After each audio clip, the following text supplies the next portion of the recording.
top. Once again with feeling. Assalamu alaikum, everyone, and welcome to ISNA's webinar on empowering Muslim family in challenging times. This panel today, we're extremely excited about offering you a robust conversation about how do we engage and empower families in these times that we're in. This has been quite a year. Quite a few years for the country and also for Muslim families.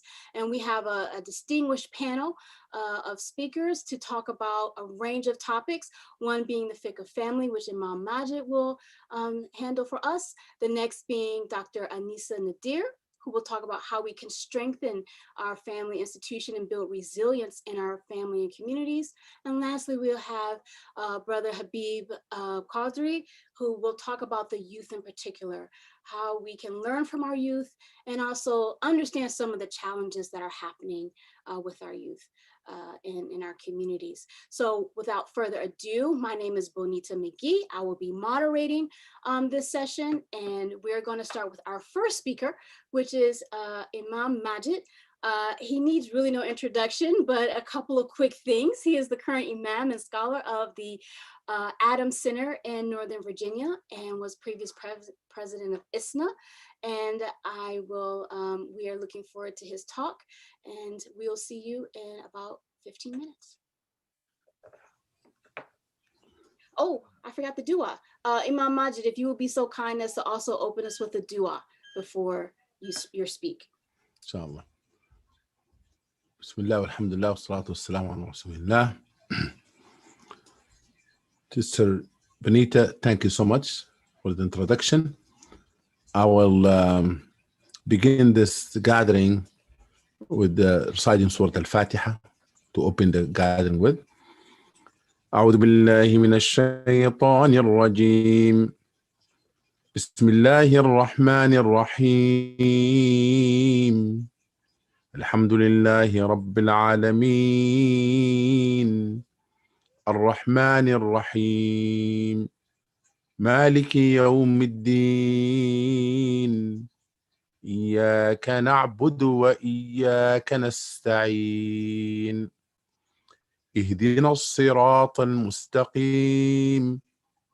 صراط الذين أنعمت عليهم غير المغضوب عليهم ولا الضالين. آمين. Bismillah wassalatu wassalamu ala rasulillah. First, I would like to thank ISNA for inviting us to speak on one of the most important topic, which is topic of family. And this is a topic that I think that every person in the Muslim community should think about it and addressing it in their local level and community level, because it is not a cliche to say that a family is a cornerstone of community. This is a reality, and that's why you see many verses in the Quran that Allah subhanahu wa ta'ala talks about the rulings about families more than any other issues in the Quran because of the importance of the family. Now, I was asked to speak about the issue of the fiqh of family. The word fiqh means deep understanding. Deep understanding. And fiqh also, it means the understanding the Quran and the Sunnah of Rasulullah and apply them in our personal life. Now, and the family, we want to talk about family is how to then understand the relationship in the family based on the light of the Quran and the Sunnah of Rasulullah. There's so many verses in the Quran talks about family and talks about the foundation of establishing a family. But you know, there's a verse that I think you have seen it in every wedding invitation, a famous verse, which is from the Surah Ar-Rum, where Allah subhanahu wa ta'ala says, أعوذ بالله من الشيطان الرجيم ومن آياته أن خلق لكم من أنفسكم أزواجا لتسكنوا إليها وجعل بينكم مودة ورحمة إن في ذلك لآيات لقوم يتفكرون. Allah says in this verse And among the signs of Allah in the universe is that He created the spouses from among yourself, so you may dwell with them in tranquility. And Allah is He who put love and mercy within your hearts. Very surely in that are signs for those who reflect. If you look to this verse telling us that the marriage have three components: spiritual well-being, emotional well-being, and physical well-being. All of those well-being being addressed in this verse. How is that? First of Allah subhanahu wa ta'ala telling us that the good marriage is considered the sign of Allah in the universe. Because Allah subhanahu wa ta'ala bring two people together and have these principles, foundations, virtues that govern the relationship. That's why if there's absence of those, then the marriage will not last. That's why Allah does not prohibit divorce. Allah does not prohibit divorce.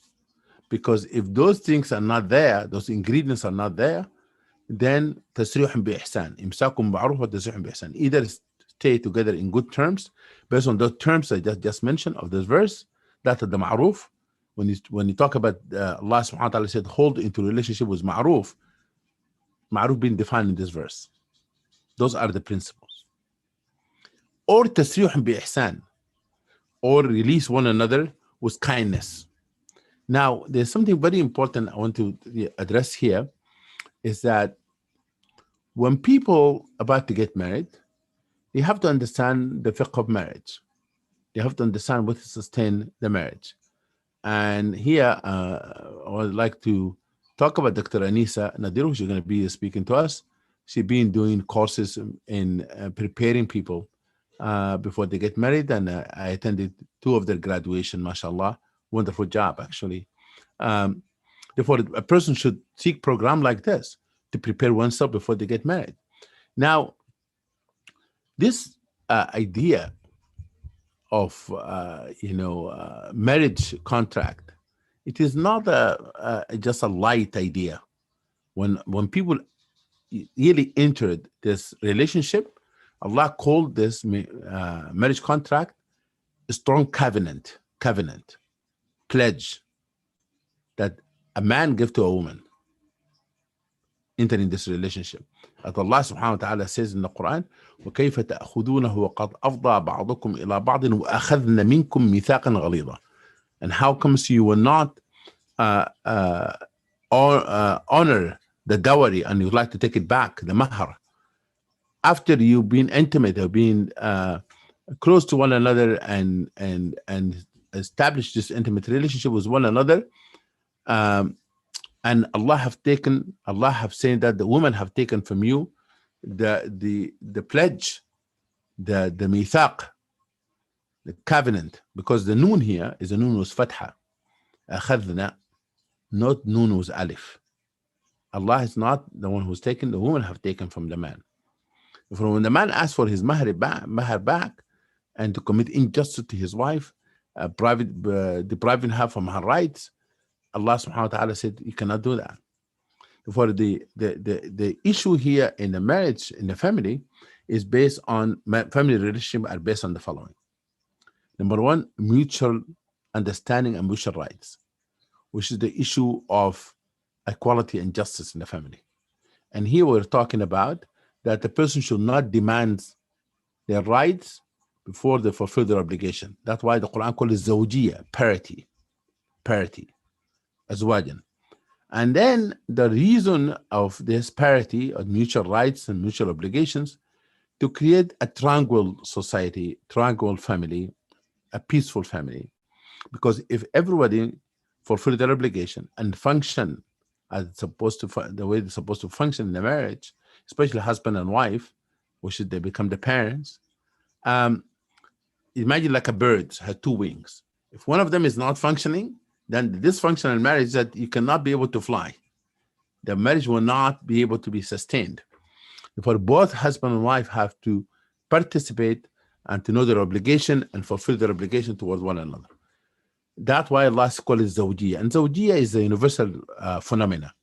everything in the universe God have created in parity. ومن كل شيء خلقنا زوجين لعلكم تذكرون. We have created everything in pair in order for you to flee to Allah subhanahu wa ta'ala. Therefore, this mutuality is one of the most important foundation in the relationship. And that mutuality creates sakina. Sakina is a peak, tranquility, serenity in the relationship is a peak. Doesn't mean that when you say tranquility and sakina, that marriage has no troubles, trouble-free. No. Sakina, it means that there's no physical abuse, there's no verbal abuse, there's no financial abuse, there's no spiritual abuse, and there's no any form of mental abuse. All of that. A home free of abuse. A home that people seek to resolve conflict with fairness and justice. Everyone get their turn to speak. Anyone get turn to present their case, and everyone come with open heart and open mind. In a spiritual sense, that person have no grudge, no animosity, no hatred. We don't leave that in our heart. We seek forgiveness of Allah and we forgive. But each one of us to remember that the true Muslim is a person that people being saved from their tongue and their hand. No verbal abuse, no physical abuse. Of course, verbal abuse lead to mental abuse and lead to spiritual abuse as well. والمؤمن من أمنه الناس. A true believer is a person that people feel secure in their presence. Therefore, this is a very important aspect of this. Then in order for this sakina to take place, then you have to have mercy. Have to have mercy in the relationship, which is kindness. And mercy, it means that you do not burden a person with things that they cannot be able to do. You know the limitation of people. You do not have expectation of them beyond their ability. You set yourself for a failure and frustration. Mercy also that to be there for a person with at the difficult time, to stand with them, whether there's money or there's no money. Sometimes people said, based the relationship on so much physical desires only and money desires and so forth. And people don't consider the other person condition or the physical condition or financial condition. Marriage is not about transitions. It's not about transaction. It is marriage about sustaining a healthy relationship in all circumstances. Now, mercy lead to love. The true love, muwadda here, is active love. There's a love of Hollywood and Bollywood. That's not what you're talking about. That like dimming the light and lovey-dovey, and then something happened. There's no money, there's no honey. Like my honey, and then the money is gone, and then relationship goes south. Or the wife not feeling well or getting pregnant, and then the guy starts looking to the woman in the gym next to him. No. Relationship is real. That you cannot have this relationship to be temporary or something that you try out or convenience. No. The true love is to be there for in all circumstances for the person that you love. That's why Rasul Sallallahu Alaihi Wasallam loved Sayyidah Khadija radiallahu anha, and she loved him all the time. In difficult time and easy time. They had in business together, and they were well-known couple in Mecca. That's no one is bothering them. Sallallahu Allah made him a prophet. Then Mecca turned against them. Khadija radiallahu anha died in the boycott. She didn't say I want to out of marriage. She said my money and everything for you. Radiallahu anha wa ardaha. And then Rasulullah never forget her. After she passed away, keep remembering her because what she have done for him.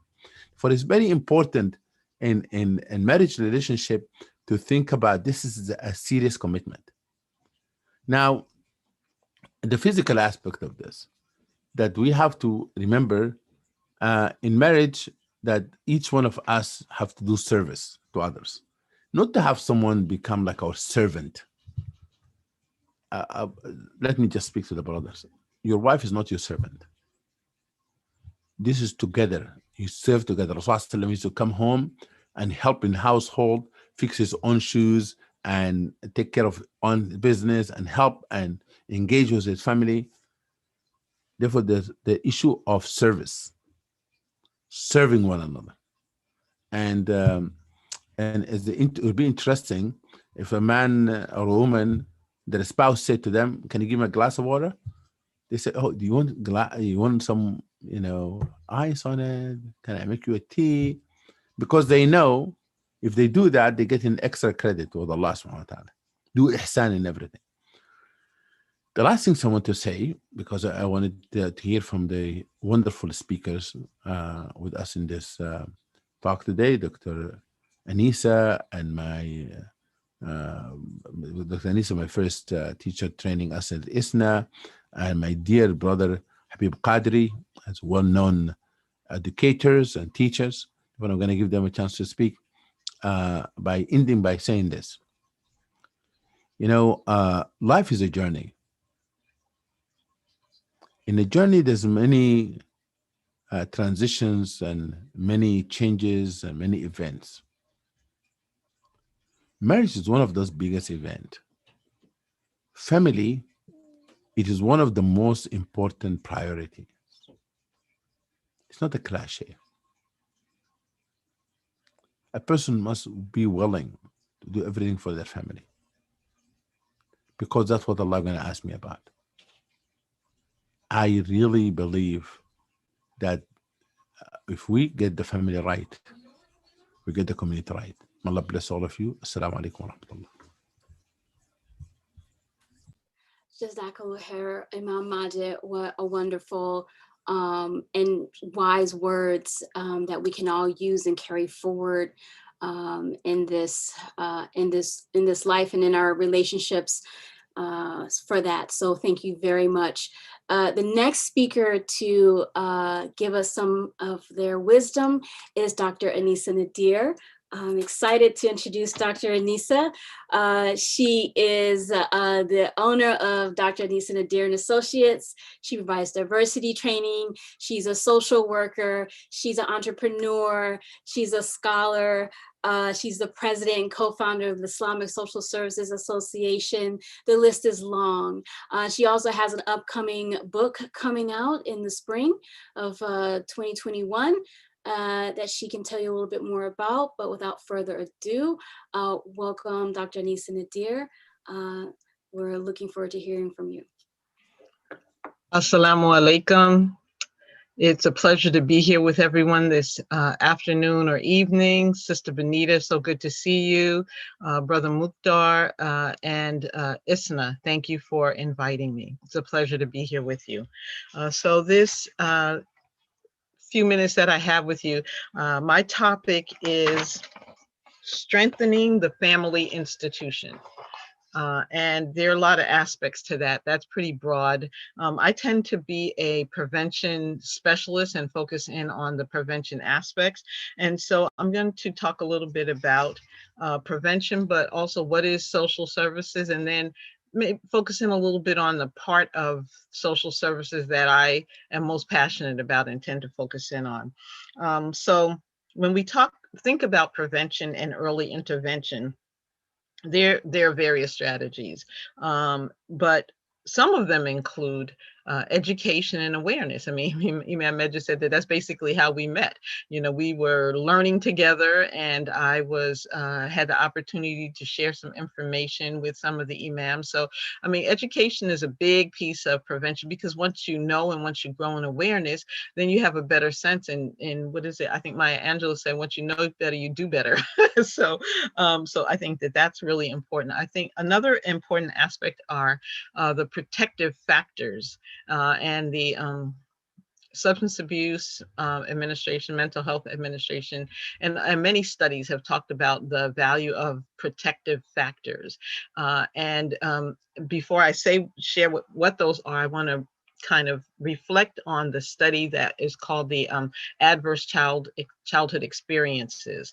And I'm so blessed to have learned about this study, but also to have had Sister Letitia Jurier come to one of my classes and share it. And the more that I hear about it, the more I recognize the importance of this study and the value for us as community members, but also particularly as families, to identify what were some of those adverse childhood experiences that we may have had, but also what are some of those experiences that we want to prevent our children from having. You know, there's a list of at least 10, and you can type in adverse childhood experiences and you'll see some information that'll come up about that study, but they list 10 different adverse childhood experiences, including loss of a parent, you know, having a parent with mental illness, experiencing physical abuse, sexual abuse, emotional abuse, physical neglect, emotional neglect, household domestic violence, household member being incarcerated, or parent with substance abuse. So those are some of the experiences that, you know, those of us who are adults may have experienced anywhere from, you know, one of them to all 10 of them. And again, the issue is not so much that we experience, it's how it's impacting us now and how it will impact our families. So that's really important. And so back to protective factors. So then the question is, what protective factors did we have in the midst of growing up? You know, what were some of those factors? Were they factors that helped us to build our self-esteem? So even in the midst of some of those adverse experiences that we were having, you know, did we also have, you know, someone who was caring and supportive and built our self-esteem? Some sense of belonging and connection to our community, to our family. Maybe, you know, I know for myself, you know, going through high school, it was actually a pretty good thing, even though I moved around a lot as a kid, because I developed good relationships with my teachers and with my my classmates. Support, you know, one of my dear friends, Miss Hadley, Karen Hadley in the Arizona community, always points back to when she first came to Arizona and she met a group of Muslim, you know, her family met a group of families that provided support. And I know when I moved to Arizona from New York, I had that support from some of my dear friends. And that made it so much easier for me and for my children to be able to kind of feel this kind of, I'm going to say, a blanket around me, a blanket of support around me and around us. A strong faith is another important protective factor. You know, in the research that I did during my dissertation, that was one of the key things that the young women that participated in my study focused in on, was the importance of a strong faith and, you know, supportive relationships and strong faith. And then, of course, having come, you know, healthy family is the key. You know, I always talk about healthy family being the core. You know, healthy marriage leads to a healthy family, leads to a healthy community. So all of those, I think, are going to be important factors in the preventive and early intervention aspect of our families and communities.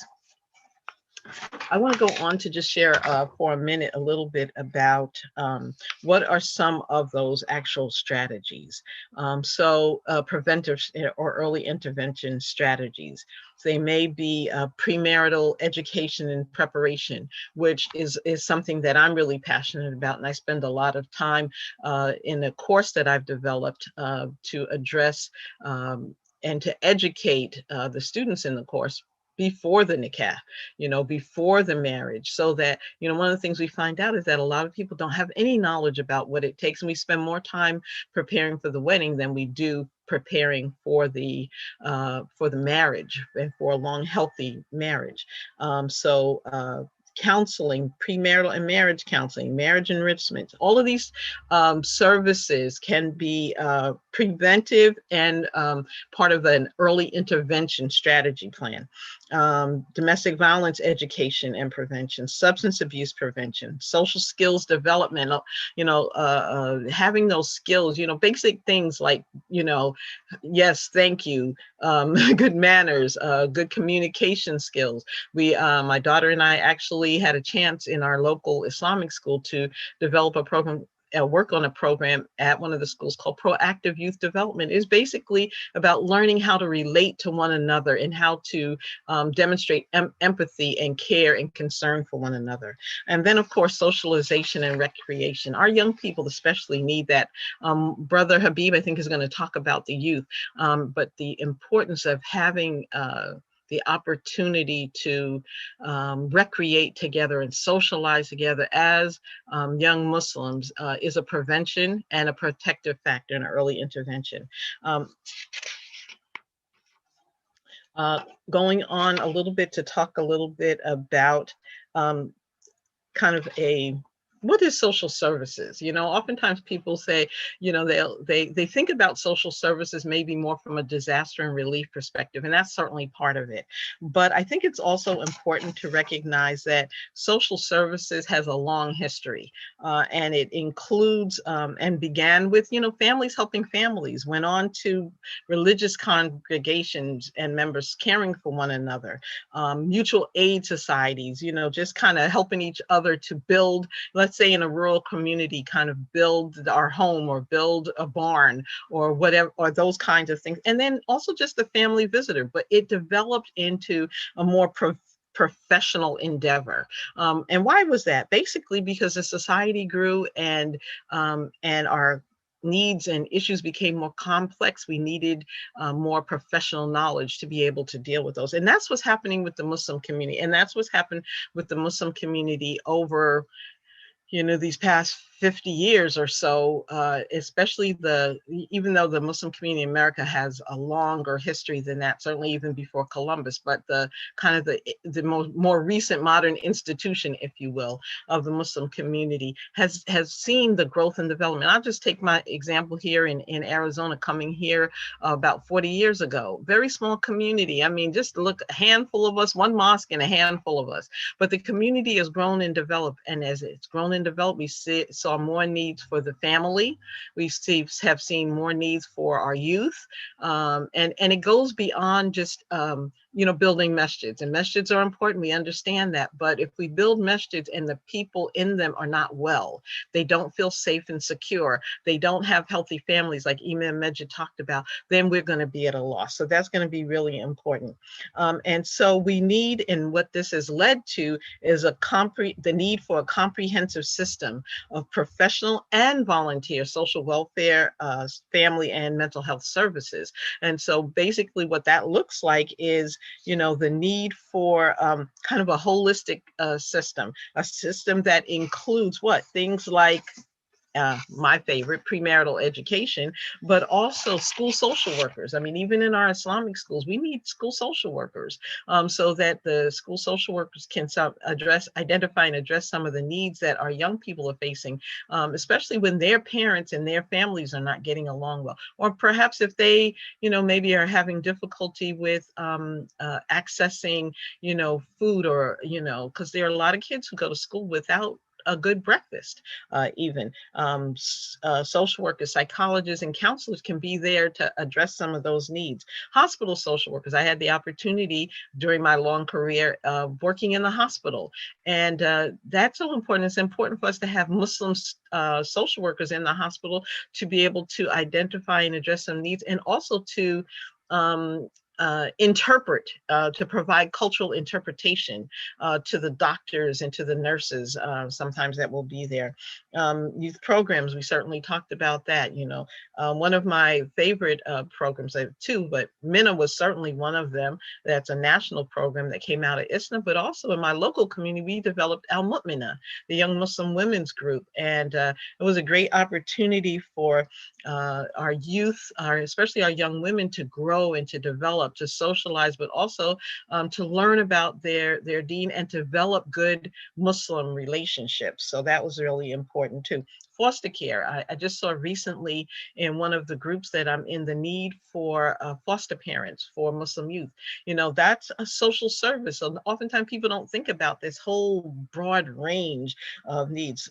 Substance abuse prevention and educators, because substance abuse is growing in our community. As much as it is, the things that are in the outer community are also the things that are needed within the Muslim community. Now, some people will say, well, if it's in the outer community, why do we need it? Because oftentimes, you know, certainly we want to, and not everyone's going to take advantage of solely the services that are provided by Muslims, because Muslims, we are on a continuum. You know, some of us are strongly practicing, some of us are not so practicing. Some of us would prefer to speak to someone perhaps who isn't Muslim, someone who, but is knowledgeable and professional. And while others want someone who's Muslim and knowledgeable and professional. The other thing is that our imams are stretched and strained. You know, they have a huge job providing spiritual services, and many of them don't have the education and training and background from a professional standpoint. But what I love is one of the things that Imam Majid and Sister Selma Abu Jaderi have done, and they have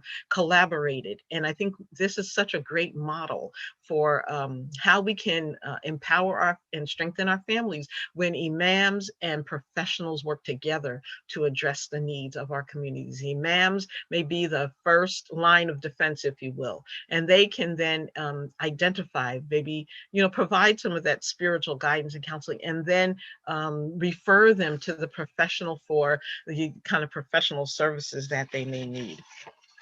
Other social services may include needs for families with children with disabilities or adult family members with disabilities. You know, this is an aspect within our community that we're not addressing fully enough. There are many families that have children and family members with special needs. And so we need to be preparing ourselves and preparing our community to provide that within our community, and then also to develop relationships with members of the larger community so that they have culturally and religiously sensitive services that address our family members' needs.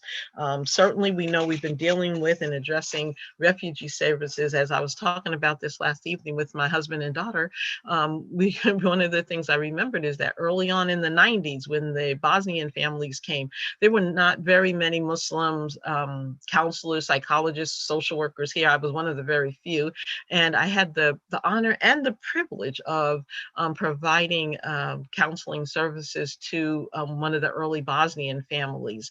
And so that we needed to have that, you know, thank Allah I was here.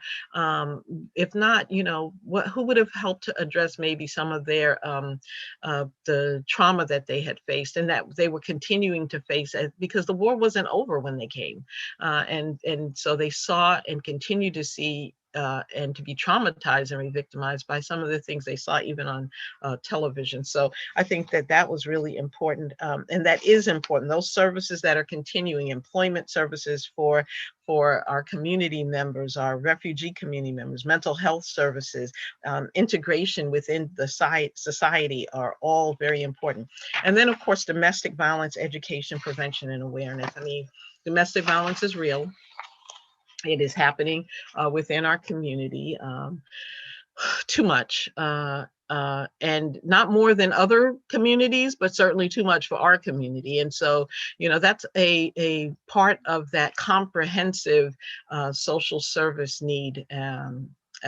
Social services, mental health, behavioral health, family services. And if we can address some of those things more preventively on an early basis by providing, helping, first of all, you know, and I think back to I'm a premarital education person. So I'm thinking back to, you know, how can we help people get to know themselves, get to know what they're really looking for, and be able to identify some of those red flags that they may see in the process of courtship process, in the process of mate selection. Sister Benita, is my time about out? Yeah, okay. So let me just close then by saying that why social services are vital. First of all, it takes a village. We're not Allen no more than any other community is. Our community is growing and developing, and we need to be able to provide the kinds of skills that are needed, that we need to provide those protective factors. Imams can't do it alone. Professional skills are needed to address both on a clinical side as well as on a kind of a big picture macro side, so that we can kind of develop the kinds of programs and services that are needed for our community. So with that, I will close and pass it back over to Sister Benita, and I'll be available for questions in the future. Thank you so much. Thank you, Jazakallah khairan. Wonderful. I'm being enriched. I hope all who are watching are also being enriched by these amazing wise words that we're hearing today. And we have one more speaker to kind of round out the theme today of empowering family. So we started with the fiqh of the family and what are our religious obligations to one another. Then we talked about how we can think about protective and preventative factors to help build resilience and also address the adverse effects that happen in day-to-day life. And now we have Brother Habib Quadri, who is another multi-hyphenate, educator, author, youth activist. He spent 15 years doing all of this work, and he has his own educational consulting company called High Quality Educational Consulting. So just make a note for later on. He's also currently on the National Advisory Board for MENA.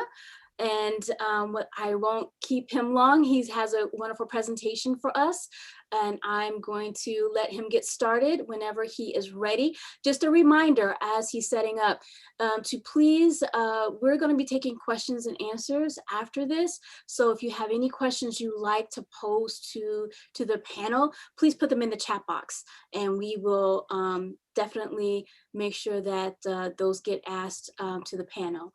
So without further ado, Brother Habib. Assalamu alaikum.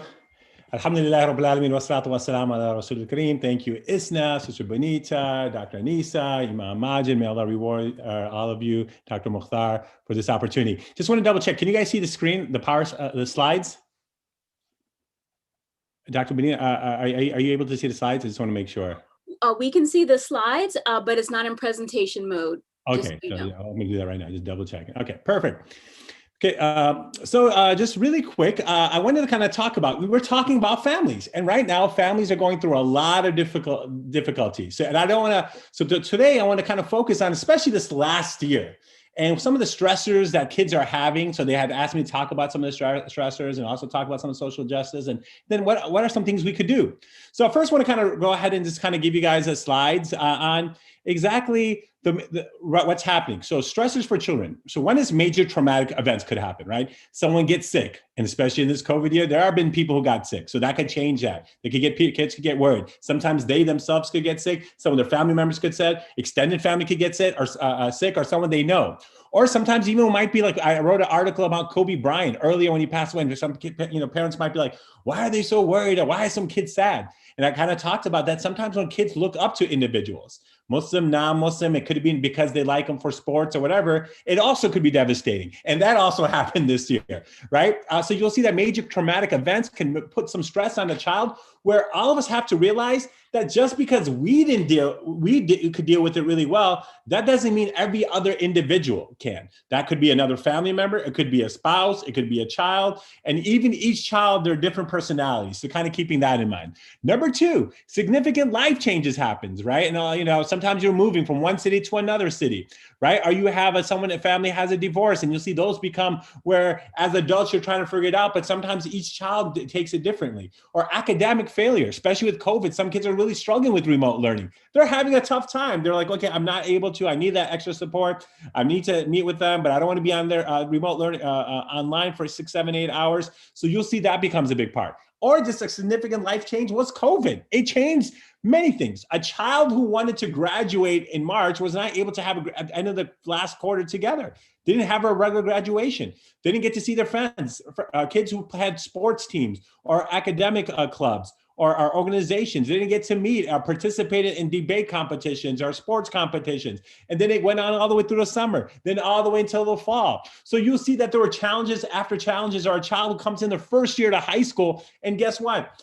They don't have an opportunity to even see the class or the building. They're just on remote learning. Or someone's going their first time in college and their whole year is this way. So there were so many different factors that played a part. Their ACT test got pushed back and now they couldn't apply on time. So you see that those are all stressors. Number 3 is daily hassles. Then you also have your regular friend situations. Oh my God, we're not talking. We were best friends, but now we didn't get it to each other. We're not talking anymore. She's not talking to me. And that becomes kind of sad. Or the whole environmental factor of just being around in the social media. Sometimes they'll all become different stressors that can come into play. Now, I could go on for about 2-3 hours. So what I'm just trying to do is kind of give you some parents just to think about a few things in these next I think I got until 5:55, so 12 minutes to kind of get some of these points across to you. So these were some stressors. I got some more. The next slide I want to is the idea of like, okay, what are in the classroom, right? So I just told you these were just general 3, but you have examinations still are going. And now guess what? The examinations are through Wi-Fi, and if their Wi-Fi is not working well, the internet's working well. Hey, are the tests is much harder now? There's deadlines. So even with this, they have specific deadlines that they have for school, returning to study, just making sure how to get that going back or doing it the way that they were doing it before. Sometimes they had to get support from school. They're not able to do that. Pressure from combining paid work and studying. Some people kids have to work because of the parents due to their financial circumstances, and how to balance that off. Or they're in college and they're trying to pay their college payments, but they're not going to be able to work right now. So that is also a struggle. Or sometimes you will have someone just difficulty in organizing work. They already have a difficulty in a regular time, but now they have to manage themselves waking up on time, because the parents may be at work, or now they got to make sure that they check in, log in, add on to another a class, so that making sure they know their Zoom really well. Then they have poor time management, and that's affecting them. Or leaving assignment till the last minute, where they're procrastinating, and they realize that this is all coming up because the days are so all mixed up. They're still sitting in their pajamas. They're not even changing, not even brushing their teeth. They're just waking up, going to class. Then they're staying up late night, and parents are being more relaxed now because they're not able to go anywhere. So they're on their screen time a lot more. Even someone like me, Monday through Friday, they didn't get to have screen time. But now due to this year, it's like, all right, you guys go watch a little bit, right? Because we're not able to go outside and play too much. It's cold now. Or you just go play by yourself. So you'll see out of these specific things and out of control debt. So it could be from early childhood to elementary to middle school and high school. Kids are going to be stressed. And I just wanted to kind of give some things for parents to realize, because everyone's like, what's their problem? I got problems. But every kid deals with different things in different ways. So that's why I wanted to list some of these things. Also, you might have the fear of failure, and kids saying, you know what, I might fail and may not graduate because I'm not doing well online, right? Or the academics is much tougher now because online, and because she's like, they think they were going to cheat. So now these questions, essays are really harder, and I'm kind of worried. The social pressures to do well in school, and then the future. A lot of them are just worried about, like, okay, when is this going to end? It's almost like a whole year. Like even my own daughter, she's like a sophomore. My whole sophomore year's not there, and their whole basketball season's kind of been canceled. And like, this is not the way they wanted to have that. And my daughter's an 8th grader, so this is her graduation year, and she's not going to be able to. Those hurt. And then concerns about college, and say, should I take this class this year? Should I not? Should I defer 1 year? There's a lot of kids like, well, I'm not going to spend $25,000 where it's going to be remote. I want to get that college experience. So you'll see various things. Even where I'm at the advisory board in Cambridge, Harvard, we stopped a whole PhD program this year and next year, right? Just because, and then our whole summer institute that we had to cancel. So like that funds, and then the people who are going to get paid for that. All these other factors are affecting many people at different levels. Right. So these are other stress. I'm going to skip some things just due to time. What recognizes the signs of stress in youth? Right. You might see someone who is always, anger doesn't always have to be, some kids might not show it by words, right? But you'll just see their behavior. And there might be open people, always are nice, but now they have bad mood. They're stressed out. Are they changing their behavior, right? They were always good listeners. They used to hang out, but now they're just suddenly just kind of like, okay, I don't want to talk anymore. They're having trouble sleeping, right? They're staying up late. They're not getting enough sleep. They're getting frustrated. Screen time, just watching this constantly is also affecting them. Neglecting their responsibilities, even say, look, we still have some chores, even if you're at the house, but not taking care of their eating changes. And that's kind of all of us. because now we're snacking a lot more. That means we're kind of not really exercising the way we need to. So you'll see that, that worry. And then the really one, getting sick more often, and inshallah protect us from that, are just not feeling that, worried about that. So these are certain signs that you might see that could come into play. Right? Stress management, they need to have sleep well, and especially right now, 8, 9 to 12 hours, and kids are getting that. They need to exercise, and right now they're not being able to go outside, or the house is not going to be enough space. So they're not able to play any sports with anyone, even on their own. They might get bored, just try to entertain themselves every day. So you'll see them playing, exercising, doing more video games. Hey, you need to make sure that you talk it out, have those conversations with these kids, right? So even exercising, and say, guys, even 8, 10 minutes, go on a YouTube video, and you guys got to do something. You're going to have to make those things happen. Even in the house, what are we doing for fun? What are some games that we could do? Do we have family time? Do we have time to conversation? Do we get to hang out? So you'll see those kind of factors can get there. Try to go outside. Even we're just going outside just as a family, and even that means just to pick up food. Are just going outside just so we could get out some fresh air. Because I was just talking to my son. He's like, hey, it's been 3 days. You haven't got out now. So you got to come out with me just for a little bit. Because I want them to get some sunshine, right? Just things, waking up 10, by the time you finish up school, an hour or two, it gets dark, right? So I'm like, now you're getting enough vitamin D. So, having kids journal some of these things and say, hey, look, why don't you write down your whole COVID, experience? And then that way you also get some feedback, because there's sometimes they could express, maybe not by the mouth, but by writing what some of these concerns can be, right? And as parents, we have to also be confident too on how we're coping. Are we problem solving things? Are we also showing that we're going to kind of limit our screen time, right? Are we also thinking positive, right? If kids like, I'm terrible at math, I hate this, and say, well, no, hey, you know what? You're just maybe struggling right now due to a unique year, but let's try to work together, right? So you'll have to see, like, all these things that happen in general life is going to be doubled due to the circumstances now kids are going to go through. But I wanted to kind of, now you got those stressors and stuff to have, and that's why I put it on the screen. That way you're able to at least see some of this stuff, just because I know I'm going a little fast here, but hopefully you guys could kind of understand. Now, this other factor after COVID was there was so much social injustices happening everywhere. And you see the social injustices happening everywhere, and I'm gonna finish up in these next 5 minutes, is that you'll see these regarding these social injustices, right? So, what are the factors? What are like the 5 areas that kids want to be like, well, things are happening. It might happen to them, or friends of theirs, or they're seeing it online. And now in your youth, they want to make changes. Some of them might also want to have a clarification and understanding, right? Of what is going on. So you have to have those conversations. Some people want to make help and say, what are we going to do? What are we as Muslims going to do? Do we have social injustice in our own community, make those adjustments? And that's what we have to look at, right? Do we have access to, for everyone to have an opportunity to get what they need in our own massages in the communities, or in our communities? Equity, is that happening? Is there diversity from our schools to our communities, to our masajids, to our boards? That could be there. Or participation, right? Giving them an opportunity to participate in these social injustices. Things are when they're looking at it from various things, from the healthcare, the justice, the economic opportunities, and then human rights.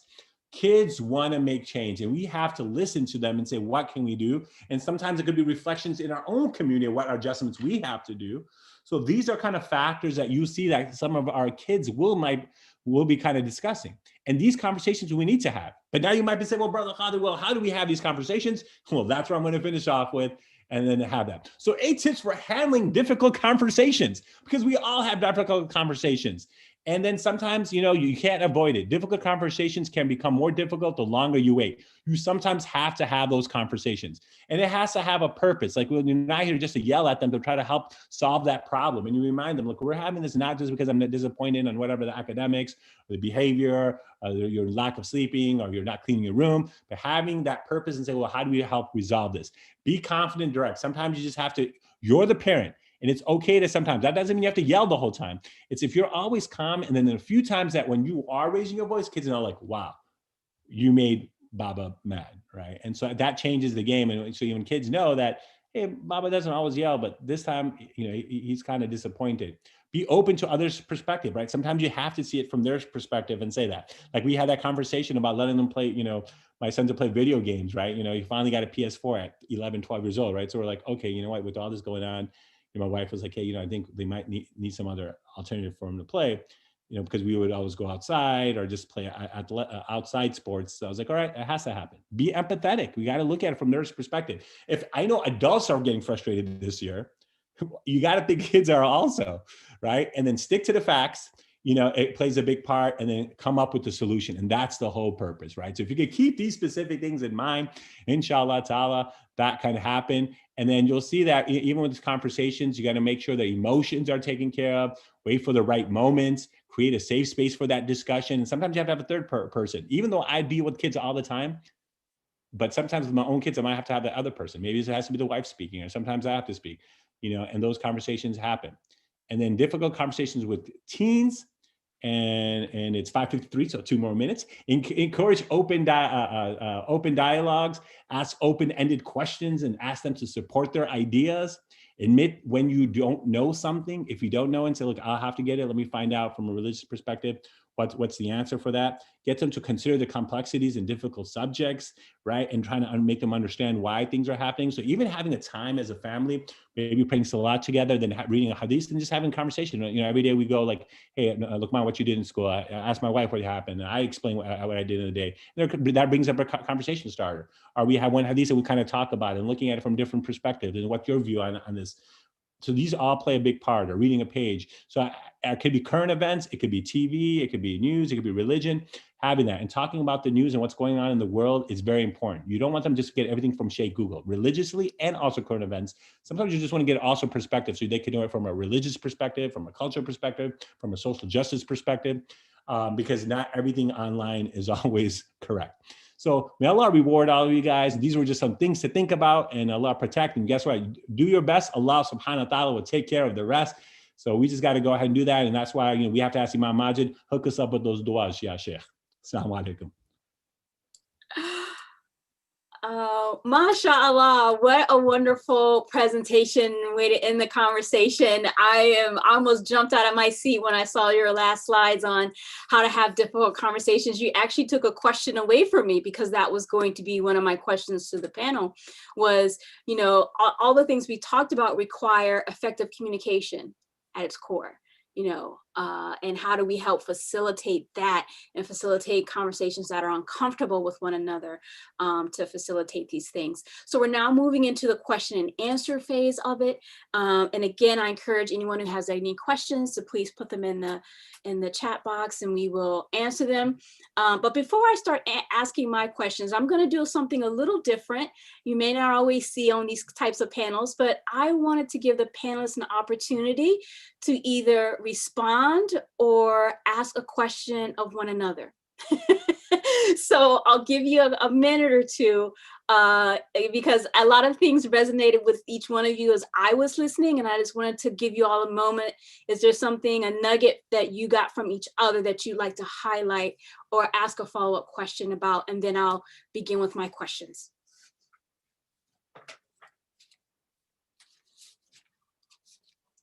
Remember to unmute yourselves.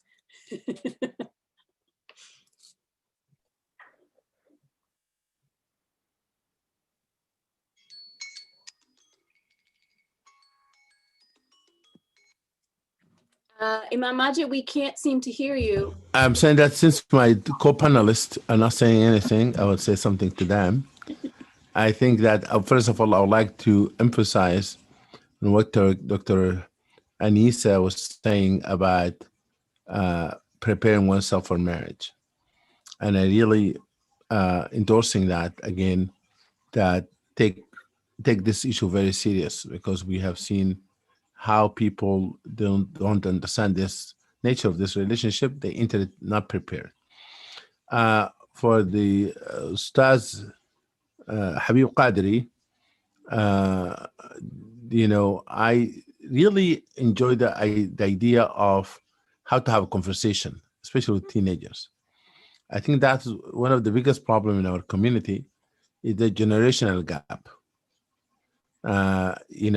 Language, understanding what's going on, and especially COVID-19. Therefore, I want both of them, if you can say to us in 2 minutes, 3 minutes, what advice would they give to really people who are thinking about getting married, Dr. Anisa, and people, Ustad Habib Qadri, people who are dealing with children might be having mental health issues and stress and so forth, or taking care of children with disability, for example. If both of you have any advice on those. Assalamu alaikum. Thank you, Imam Majid. We've worked on this subject for such a long time, but I think one of the things that we need to do as a community is recognize the value of education and preparation before marriage. And it's a very serious matter, because way too many of our young people are, not just our young people, our older people too. People are getting married and they don't know what they're getting into, or they're getting remarried after having trouble, but they never healed from some of the issues that they faced the first time around. The need for education is real. The need to get to know themselves and to understand who they are and what they're looking for in marriage is really huge. So, I'm a serious advocate and proponent of premarital education. And one of the things that I know are an advocate of, and that is imams not even performing marriage ceremonies until they know that the couple has had some education. I mean, some real education. I don't mean, like 20 minutes before the imam does the nikah, I mean, this is our program is 12 weeks. 3 months. I've now got people graduating from my program that is a 3-month long program. And some people will still say 3 months. Oh my God, and I'm like, 3 months for the most important thing you're ever going to do in your life. And then you're going to have kids into this relationship that, dealing with the things that brother Dr. Habib is talking about. No, this is not too little. For sure. This isn't even really enough, because even after those 3 months, people are still saying to me, Dr. Anisa, God, we need more. There's still not enough. But alhamdulillah, it's a good start. So, yeah, I invite people to get premarital education, certainly to join my course, which the next spring course, a shameless plug, is going to be starting spring, January 11th. January 11th is the next course, the spring course, spring 2021 course. And I want to encourage people to contact me, and so that I can provide that. And Benita, I guess I can send that to you if you want to have, or one of the sisters want to put it in the chat for folks. I can send that link. So that's I hope that's a good answer to that question. Thank you. I would go to Ustad Habib. As a Sheikh had kind of question, it's like, look, kids, one is the marriage itself, and then when they're going through some difficulties, it does affect the kids. And I think it's so important when kids get have the effect. Parents, you have to stay aware. You have to be honest with yourself. When there's stuff going on between you two, kids are smart enough to pick it up. As they get older, maybe 1, 2, 3 years old, they can. By 7th, 8th, 9th grade, 11th, 5th, you will start seeing kids pick up stuff. And you've seen how it's affected others, where they know that they don't know how, when they get mad, they just shut down and they don't know how to talk it through. Then when they get old, when they have marriage, that's going to be a problem, right? So you'll see that a lot of what you're doing is going to affect them. You think of any counselor, when they go to counseling, the first thing they go is like, how was your life as a child? They start off with that. It goes back to that foundation, because they know that what you see, what you hear, how you act, it plays a big part. All of us have habits. I have habits of my father without me knowing it, because when you just get, you even from sitting down, rubbing my thing, I saw my dad used to do it. You start realizing things that you've done that you just followed without you even realizing. It just subliminally just sticks in your mind, and you just like, man, you do the same thing as your mom. And I'm like, I do. And then I see my own son now, like, making sometimes comments, because I am a very loud person in the house in the sense of just kind of humming and stuff like that. And I realize, my wife's like, see, now he picked up this because of you, in the sense of humming things or songs, and maybe I shouldn't be saying, whatever. But those are kind of things that, especially now we're always together, but I was like, okay, let's do something. So you'll see that these things kind of pick up, and there are even our bad habits, like biting nails became a situation, right? And my son at 5th grade, and this, parents, I want you to understand that when I remember when he was 7 years old, and my wife said, "Hey, you stop biting your nails." He goes, "Baba does it." I was like, "You rascal!" I could be like, "Sit down," right? But I told him, I said, "You know what? That is correct." And my mom told me, and I didn't follow. So you don't want to have that same habit, and that's why I've gotten better at it. But I still have that habit. And I realized when parents, and I realized even my own father, and may Allah, keep him in good health, but he's 85. There's strengths and weaknesses, when there was areas that I know that kind of frustrated me about my father, my mom was on to say, you know what, you could learn from that. Didn't justify it, said learn from that. Learn the good of us, and improve from the things we have bad. And I think that's something that's so important. So Allah protect us from that. And if you can't yourself, get a mentor or a counselor, and there's nothing wrong getting counseling. Everybody gets someone. The Prophet says, when he had a tough time, he went to Khadija radiallahu anha. So it was his own. Or he needed some help, he went to Abu Talib radiallahu anhu, who was non-Muslim, but still got support, right? There were moments that he needed support. Everyone has help in some things. It could be social emotional, it could be monetary, it could be spiritual, it could be physical. All of us need support. I don't care who you think you are, but all of us will go to someone that they have. So there's nothing wrong with it. We got to get that taboo out of our mind. People like Dr. Nisa, look, they look nice. They're very nice people who are trying to help out. It's not taboo to be like, oh my God, I have to go to social worker. What are people going to say before marriage? Oh my God, is there because people think we are? We got to get that out of our heads, because as Imam Majid just brought up, and that's what I'm going to end with, your decision for marriage is inshallah for the 20, 30 years. So why not take 3 months for 25 years? I think it's a great deal, right? So Allah protect them. Please make sure that program that Dr. Nisa has, and it's not maybe want to send it out because I want to know about it too. May Allah reward all of you guys. Thank you. Thank you for indulging me. It's something that I always like to encourage the speakers to have a bit of interaction, and to kind of see what, because we're all learning. And one of the greatest examples we have from our scholars is they sat at the feet of each other and learn from each other.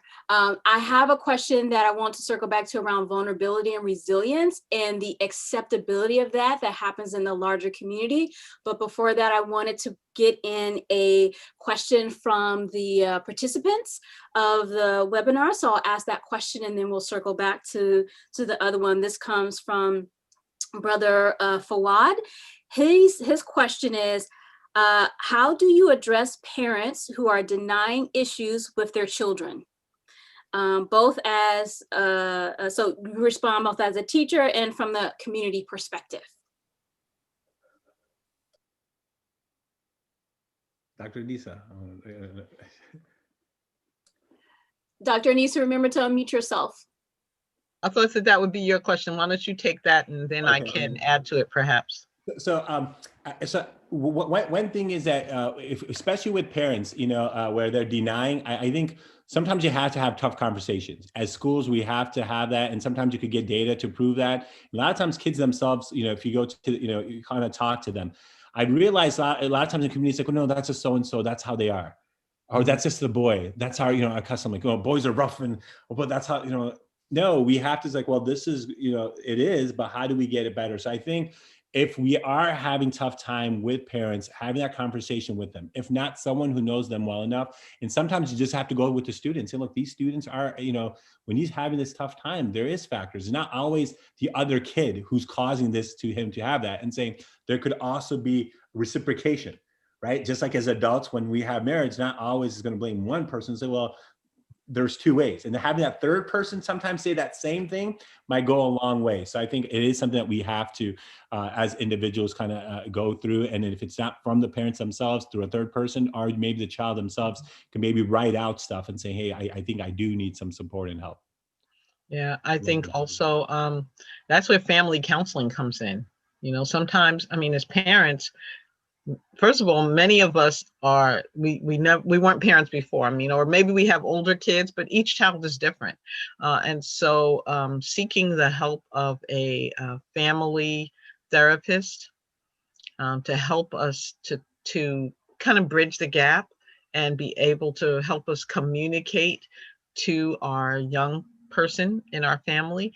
Oftentimes, and as a parent myself, I've been through those different stages. My kids are adults now, and now I'm a grandma. But it's so interesting to see what they've gone through. And oftentimes we don't really understand what they're going through. And so it makes it difficult for us to even talk to them. But we also have to provide, and some people call it tough love. We have to help them now so that they can be better human beings later. And so I think that seeking a family counselor who knows how to help us work together in communicating towards one another, I think is going to be an important piece. Right. So thank you for that. I want to, if any or all of you could touch upon this idea about, and let me see if I'm framing it correctly. Sometimes in the community, the challenge is maybe you have a healthy family, or maybe you have a family with some problems. I'm thinking about the larger community responsibility and response to Muslims being vulnerable, being allowed to be vulnerable and imperfect. Sometimes this idea of always being the good Muslim, while aspirational, can sometimes have a consequence by which veneers and distance from actually healing yourself, it becomes a barrier. Because you don't admit to your troubles, you don't admit to your problems, you're afraid to know who to reach out to, you're afraid of the judgment, the sense of honor, the sense of being a good Muslim. And while, if we could talk a little about, one, if you see that, I see that in some of the people that I've dealt with over the years of doing the work that I do. But one, is it something that you see? And while we say, being good Muslim is aspirational, there is an element of it that can also be, taken in the wrong way, can be erosive to some of the addressing the challenges, and actually can hamper resilience, because you don't show that vulnerability, and that has a different kind of impact. So I hope I made sense, but if you could respond to that, that would be great. I will take that. Yeah, one of the important issues about dealing with life, that you have to understand that we have sometimes emotional troubles. Even if you play tahajjud at night, you can have fear, you're having worries, and Quran talks about vulnerability of prophets. Musa, the Prophet Musa alayhi salam, peace be upon him, Allah sent him to Pharaoh, him and his brother, and Musa said to Allah, "Inna nakhafu an yufrita alayna aw yatgha." We were worried about him. He's going to oppress us. We sent us to Pharaoh. We're going to tell you that we are worried about him doing something to us. Then Allah said, قَالَ لَا تَخَافَا إِنِّي مَعَكُمَا أَسْمَعُ وَأَرَى. He said, don't worry, I'm with you, I'm hearing you, I'm seeing you. Although Allah the one who sent him. Allah talks about the vulnerability of Maryam alayhi salam. When she had the baby, she doesn't know what to do. Although she knew the baby from Allah. I wish I was dead before this. I was forgotten. Although Allah sent an angel, said you're gonna have a baby. Now when she had the baby, said, oh my God, what are we gonna do with this? Or the Rasul sallallahu alaihi wasallam in Taif, he said, oh Allah, to whom you have led me with? Where should I go? All of this emotional vulnerability. But when people think about spirituality being stagnant and this state of no trouble, that's a misunderstanding of spirituality. And you have to differentiate between emotional state and spiritual state. A person can be emotionally devastated and is spiritually intact. And that's where the resilience comes from. That when you understand your vulnerability, then you draw in your strength. I give you an example. When Yunus alayhi salam was the stomach of the whale, that was the biggest time of vulnerability. What did he do? La ilaha illa anta subhanaka inni kuntu min adh-dhalimin. He has a gham, excessive depression, worries, whatever you may call it. He was really in a dark place, literally. Dhulumat, nada fi dhulumat. He called Allah in darkness. La ilaha illa anta subhanaka inni kuntu min adh-dhalimin. Therefore, I just want to tell people that You know, even when Musa alayhi salam, Allah asked him to take Bani Israel, 70 people with him, and they went to the desert and they have asked to see Allah in person, and then Allah subhanahu wa ta'ala take them, and Musa alayhi salam said, oh Allah, you could have taken them before we were here. What am I going to tell the people? Allah brought them back to life. My point is that we should not please misunderstand spirituality. You can have an anxiety, you can have depressions, you could be a person praying tahajjud at night and have clinical depression. You cannot tell people who are going through mental health issues that your iman is not strong enough. Just do more tasbih and depression go away. That is a myth. That is wrong.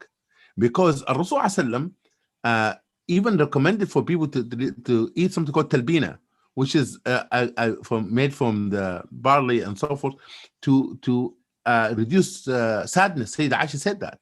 If a person is grieving, there's a particular food you can eat to help you. That's called medication. You know, my point is this, is that until and unless, as a Muslim community, understanding this issue of being a good Muslim, it means also struggling Muslim. And a good Muslim is a person who commits sin and then repents.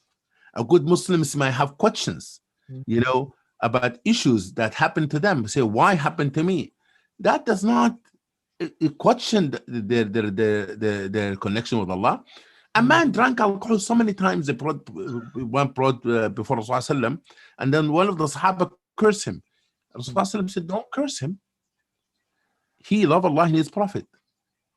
He's struggling with this issue. لا تعينوا الشيطان على أخيكم. Don't help shaitan against your brother. My point is that, and I like this question, Sister Benita, that you ask, because it's so important, so crucial, that when people come to me for marriage counseling, first thing I tell them, don't think that I have perfect marriage. Don't think anyone lived on this earth have perfect marriage, in the sense that there's no problem. The marriage that has problem is a perfect marriage, but it's how to resolve the problem. Is that the issue? That if Rasulullah had issue there is mechanism of to resolve the problem. That's the perfection. The perfection is not of lack of trouble, it's how to deal with trouble. Therefore, it's very important not to have a taboo that to say, oh my God, I'm going to tell somebody that I'm struggling with something. I'm going to tell them my child. Let me just say one more thing. In the Quran, you have dysfunctional family of prophets. I'm sorry to say that. Yaqub alayhi salam, his own children, they get so much chaos. They throw their child, they lied about it, and they kept alive for decades. That's the children of the prophet. Nuh alayhi salam has a problem with his own son, and his wife does not believe in him, and they have this conflict that the child, even Nuh alayhi salam was so sad that his son drowned, to the extent that he talked to Allah about him. He wanted him to join in that even last minute. My point is that don't give up on your children. No matter how far they go, if you know alayhi salam was believing that even the last minute the child can make it, keep asking the child to join the ship. Therefore, please, brothers and sisters, be realistic about life in general, about the teenagers who grew up in the internet arena, grow up in the YouTube, and grow this Instagram and Facebook and every books and every gram and everything. That be reasonable in this issue. That's all I'm gonna say, because you triggered that thought in me, Sister Benita. You made a problem. Oh, can I just say thank you, Imam Majid? Oh my God, thank you so much. And thank you, Sister Benita, for asking that question. You know, that's one of our biggest issues as a community. I mean, even more than, you know, what are the social service needs? I mean, until we recognize the issue of stigma, because that's what you're talking about. When we don't recognize that any and all of us can be vulnerable, any and all of us have issues, then, and we're afraid or hesitant or reluctant to say anything about it, social services aren't going to do any good, because nobody's going to take advantage of anything, because we're all hiding and quiet and secretive, and we're not getting help.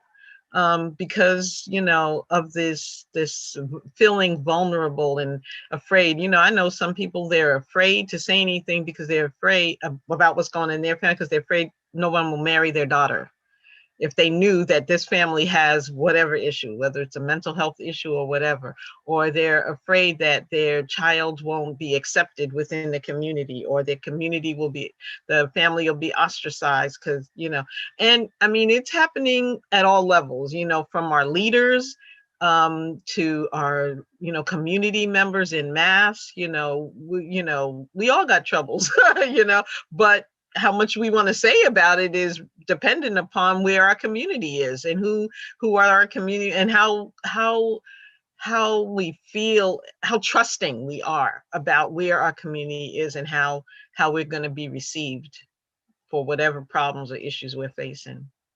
Yeah, that's a big one. It's real. It's real. The stigma is real. Yeah.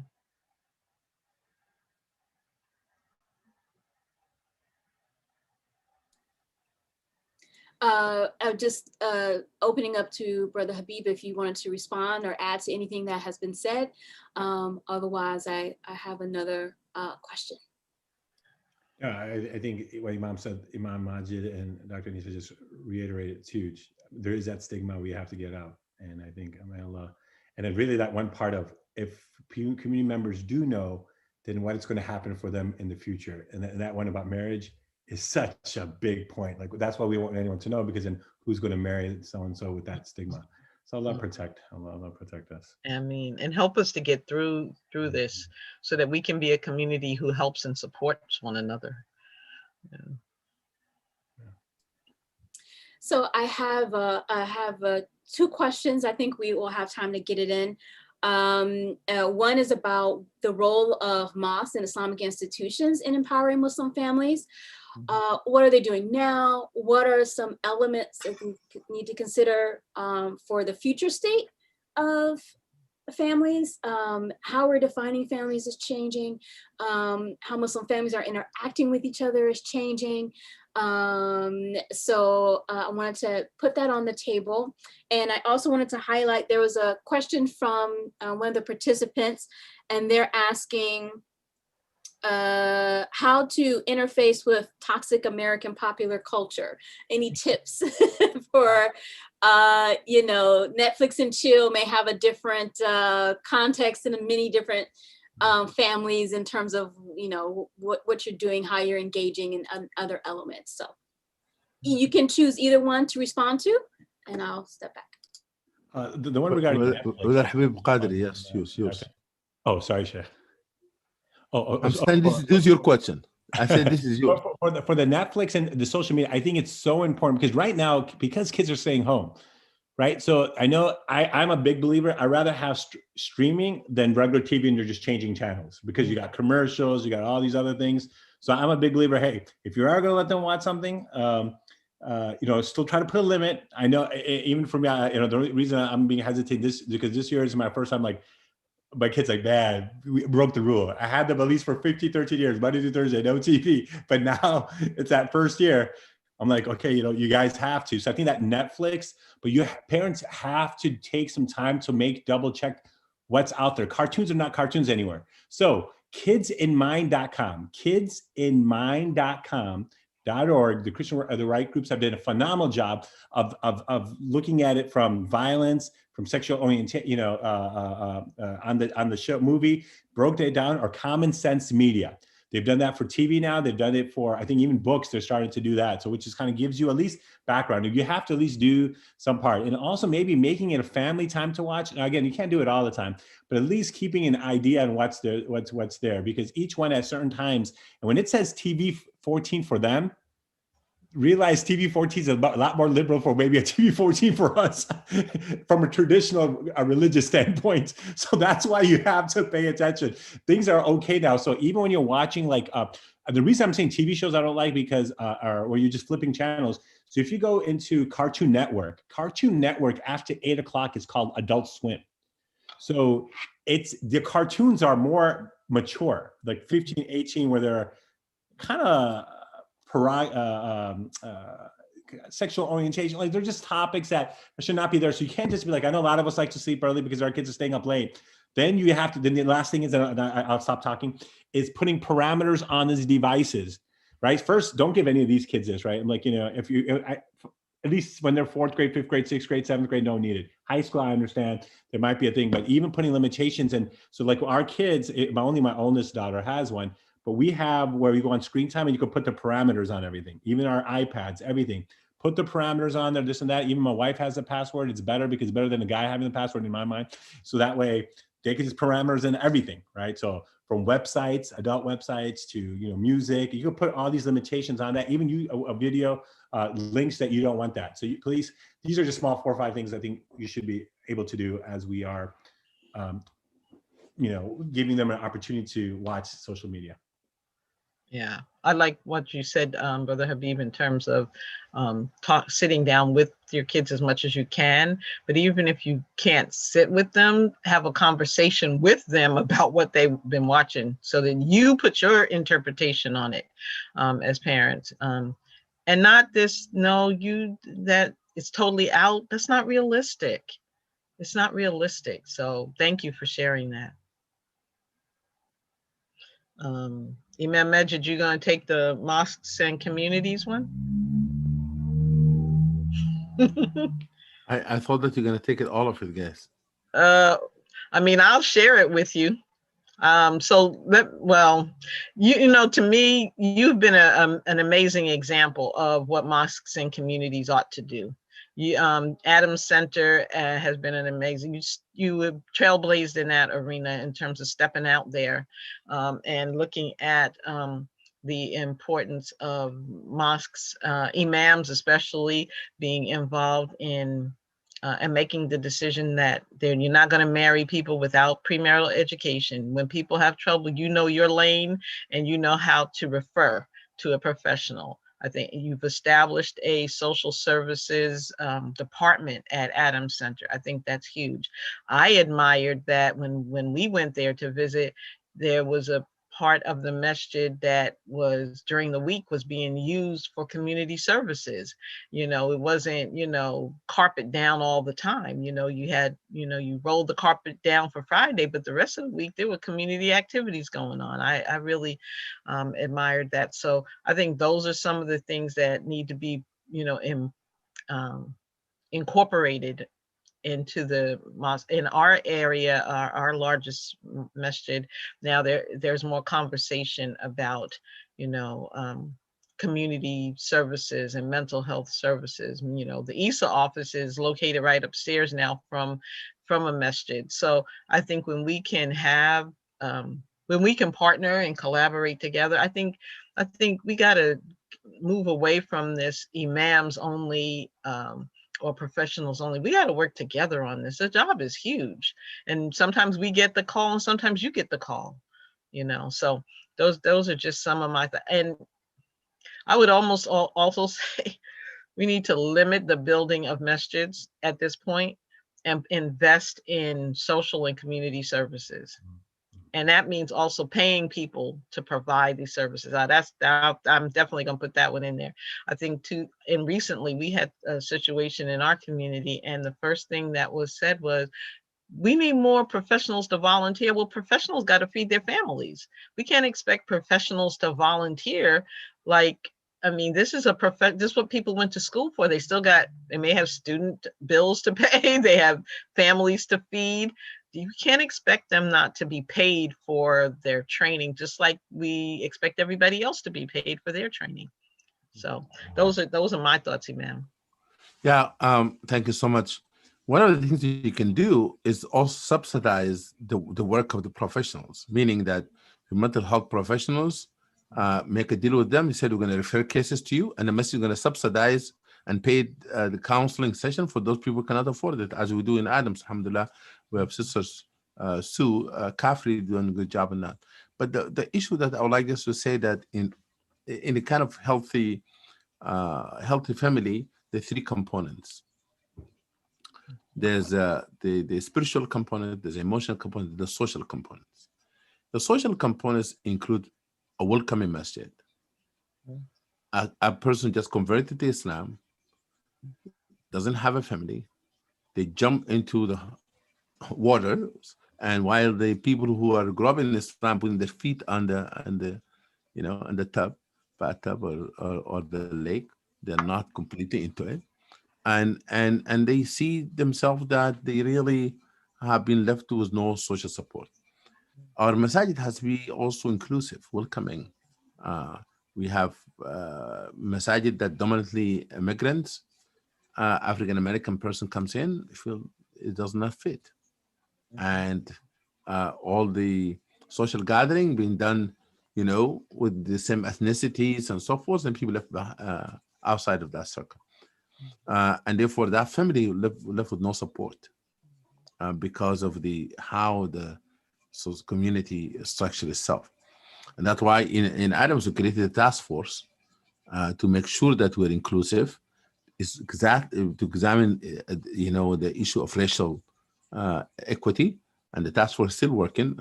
They doing focus group and so forth to bring recommendation to us. For it's very important, for as much as you can, to try to create a very friendly, inviting environment. Youth friendly masjid, women friendly masjid, ethnic friendly masjid, and for a person walking in feel welcomed. And also a masjid, that a community that forgiving.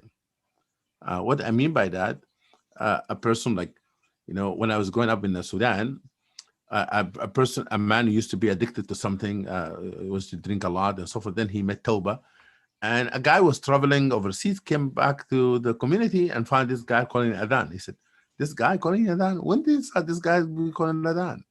Like a new convert. He's a Sudanese, but come back to Islam."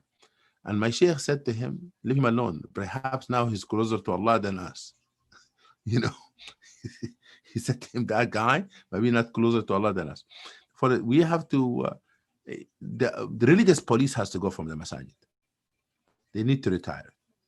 They're standing at the door. They look into every youth. Oh, that gold chain, astaghfirullah.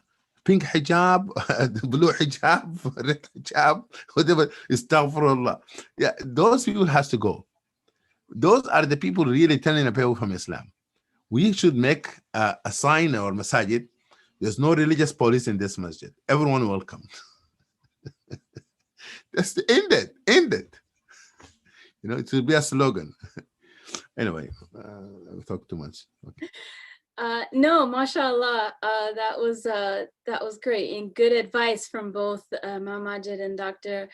Anisa. Brother Habib, we are getting close to time, but I wanted to give you and any of the other panelists any final thoughts, nuggets that you wanted to convey or put on the table that you have yet to do. So final thoughts.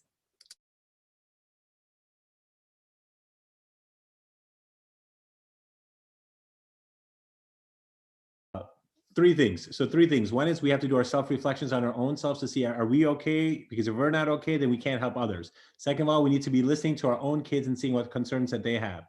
Third, we need to, if we're a part of the community, to kind of build out a relationship to make sure that we are talking about mental awareness and concerns and anxiety and all these things to make it's okay, and getting the resources that we can. And then fourth, in educating our communities and and imams. And if there is, it's not going to be a place where we can help support some of these little programs to educate in that community a better understanding. Well, this is like a quick, touch of a bigger conversation. So Allah reward all you guys. Keep us in du'as. I always say, don't lose hope, and Allah's mercy, and we got to just do our best, and Allah subhanahu wa ta'ala will take care of the rest. Inshallah.